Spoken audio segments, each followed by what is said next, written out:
All right, that's a little bit of a review, electric force and electric field. What I'd like to do here now is I'd like to take it over now to talk about electric potential energy and electric potential, in this case all also for uniform fields. So let's start with electric potential energy U. In this case right here, the best way to think about this is if you think about my positively charged particle here. If I take my positively charged particle and I were to just let it go, the question would be, what would happen to the charge? Well, we know that it has a force in the direction of the field, so what we would expect to see is some sort of an acceleration of the particle in this direction, where its velocity was increasing in that direction. If its velocity is increasing as it goes off into this direction right here, that means its kinetic energy must be increasing as it moves with the field. And if its kinetic energy is increasing, you could ask yourself, where is it getting that energy from? And it must be getting that energy from the potential energy. So in this case right here, what I'm trying to do is trying to specify the direction for the change in the potential energy for a positively charged particle in a field like this. You can kind of see here that if the particle moves this way, the potential energy is going to be decreasing. I don't know if a down arrow is the best way to show that, but basically just remember that's what it's saying. It's decreasing in that direction. Okay. Therefore, if I want to increase my electric potential energy, I would have to move the particle in the opposite direction. I'd have to go over in this direction to have a higher and higher electric potential energy. Now, how can we see that actually take place? Well, we can think about it in this terms, and we did this in class. We can ask this question. We can say, if I had actually my positively charged particle originally located here, this was my positive particle, and I wanted to move it to this location over here. So I want to basically place my particle, move it against the field, and move it like at a constant velocity so it gets to this new position. It's pretty clear that I'm going to have to apply a force to that charge that goes in this direction. Now this is not the force of the field on the particle. It's the force that I would have to actually apply. And I'd have to apply that force through a certain displacement to get this particle in this location. And you will remember from our review then, or from our lesson, that quantity right there is the work that is done in placing the particle or moving the particle in the field. In other words, it'll equal this force times the displacement that it happens to be moved. Now, since we can pan over here, remember we had a relationship for the force on a particle in an electric field, and that's just my EQ, right? So therefore, I can just come back over here, and I can rewrite this thing as going to be E times Q times this change in position. Okay?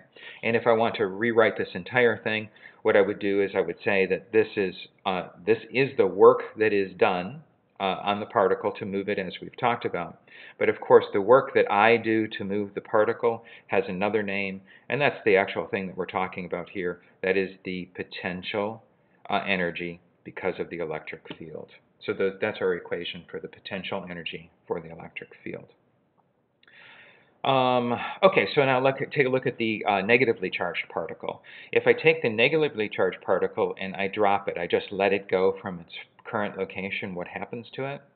Well, it feels a force in the opposite direction, so that it would therefore start accelerating to the left, not into the right. So therefore, its area for lower electric potential energies is this way.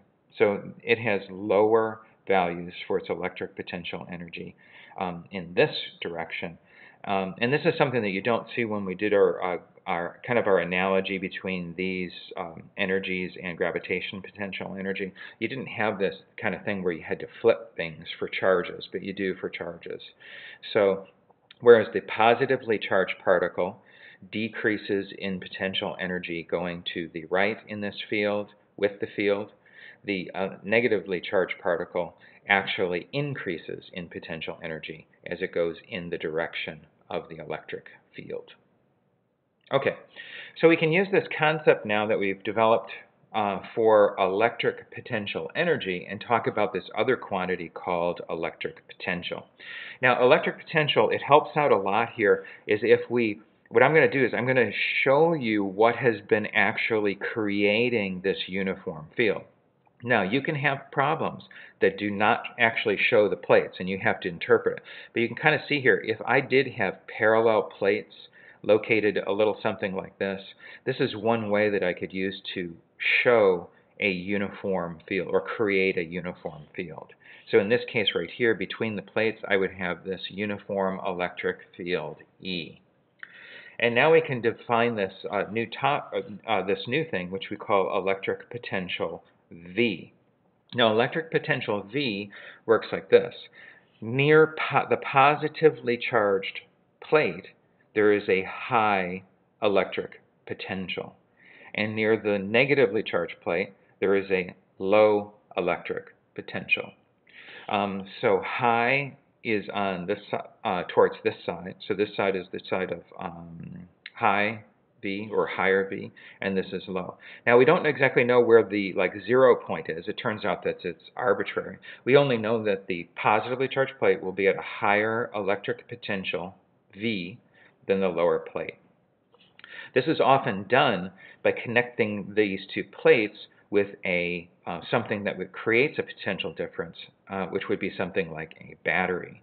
So you have a positive and negative terminal of a battery, and then they'll list voltage, let's say 100 volts or something like this, will show you the potential difference between the two. Now, we want to find the direction. So I've kind of given you the way you find direction of an electric potential V is positives are higher than negatives. That's it. You can kind of think in this case where you have a uniform electric field, as we have here, you can actually think of this almost as if it is a ramp. So if you kind of think of this in terms of the ramp with the pluses on the left plate being higher, and then as I were to, like, for instance, move towards the right, I'm moving to lower and lower levels of electric potential, something like this. So you can almost visualize this as if it would be a ramp. And that may help you realize, and as a ramp then, that helps you realize that the electric potential between these two plates is decreasing at some kind of a constant rate. So in this case right here, where I've told you that the electric potential between the two plates is 100 volts, halfway between the plates it would have dropped 50 volts. 3/4 it would have dropped 75 volts. In other words, it's a even process of decline between the two plates. And that's the basic idea here as far as the direction of a electric potential. Now, how do we calculate the electric potential?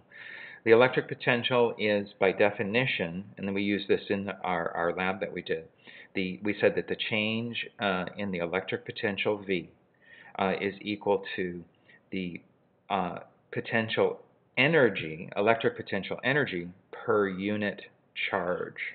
And that was the equation that we used. Now, because of the equation that we have to the left, since the electric potential energy is equal to EQ, X, delta X, and we divide out by the Q, we can just get this more simpler equation. It's the field times how far you move in the field. And that would be our equation for change in potential. So in this case right here, these changes in X, remember, changes in position are only changes in, how would I say this, the lateral change in position. Of course, if this, let's say this red charged particle, if I were to move it over to this new location, that would be no change whatsoever in electric potential, because I'm not going down the ramp. I'm not changing my position in respect to the ramp. So my delta X here, remember, this little delta X down here, is the distance traveled in the direction of, or counter the direction of the field lines. So it's with the field or against the field, that measurement there. And of course, like here, I think you get my point here, but let's say I did something complicated and I said this thing falls over to this location here. This is my delta x right here. It's how far it falls in that direction towards the other plate. I think I've made that clear enough. And now, now looking at this here, you can kind of see how you can calculate these changes in electric potential. Now the electric potential for the entire drop across the plate.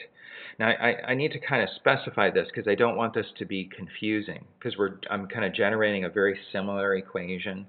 So I'm just going to kind of star this, and I'm going to say this is for, let's see, the entire, we're going to call it D, this entire distance D. I'm going to mark it up here, and I'm going to say between these two plates I have this distance D, and I might want to know what my voltage drop is across the entire setup of those electric plates.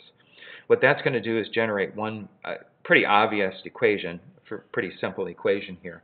That delta V, in other words, change in electric potential V, is going to equal my E times D. Now, why did these things are so similar, why did I even bother specifying the voltage drop across the entire way? Well, the reason is this. I'm going to go back over to here.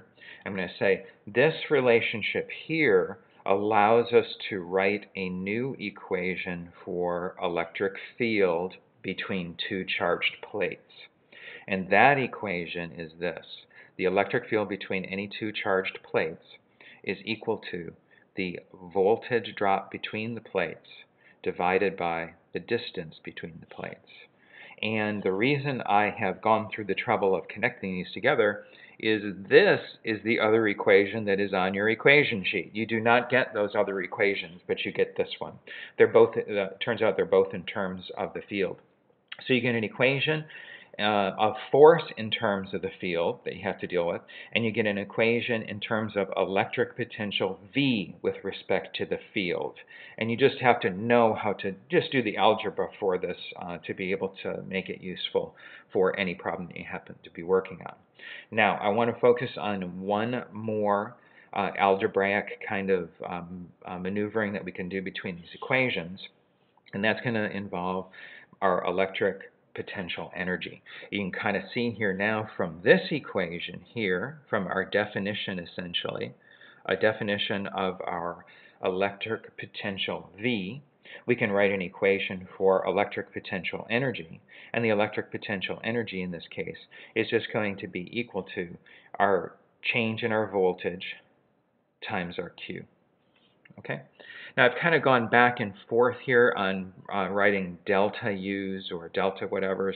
You're just going to have to realize that with potential energy, these are what we're really looking at is changes in potential energy between two positions.